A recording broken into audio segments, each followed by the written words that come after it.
Dinalaw sa ospital ni Pangulong Nonoy Aquino ang nasagip na aide-de-camp ni Secretary Jessie Robredo na si Police Senior Inspector June Abrasado. Kinamusta ng Pangulo si Abrasado at tinanong tungkol sa nangyaring disgrasya. Balita hatid ni Susan Enriquez. Bago bumulusok sa dagat ang eroplano sinasakyan ni Interior Secretary Jessie Robredo, nakita itong gumigewang-gewang na mangingisda si Joseph Belda.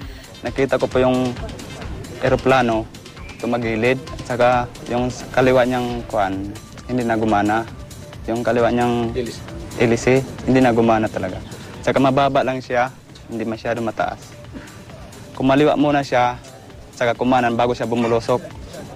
At bago tuluyang lumubog ang bumagsak na eroplano, may nakita siyang taong lumabas na agad niyang sinagip. Siya, si Police Senior Inspector June Abrasado, ang aide-de-camp ni Robredo. Tulala raw noon si Abrasado habang nakakapit sa kanyang bag na nagsilbing pampalutang.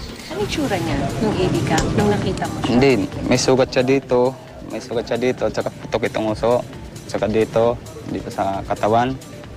Saka at pa siya magsalita nung kinakausap ko siya.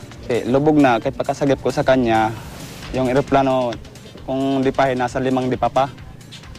Babaw-babaw pa? Opo, bago siya lumubog.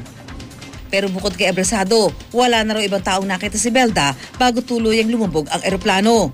Dinala ni Belda si Abrasado sa estasyon ng pulis. Doon at tumawag si Abrasado sa Camp Crame para i-report ang nangyari.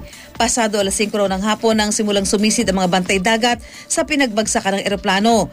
Ayon sa mga doktor, nagtamo ng mga sugat sa katawan si Abrasado pero wala naman itong nabaling buto sa katawan. Kahapon, binisita ni Pangulong Aquino si Abrasado sa Masbate Doctors Hospital. Anong siyentes?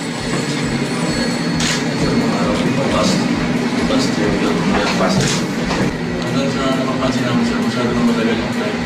Sabi nila sa Masbate na nagkapag-ambulance. Matapos nito, inilipat si Abrasado sa isang ospital sa Naga City sa Camarines Sur para doon ipagpatuloy ang gamutan. Susan Enriquez, GMA News.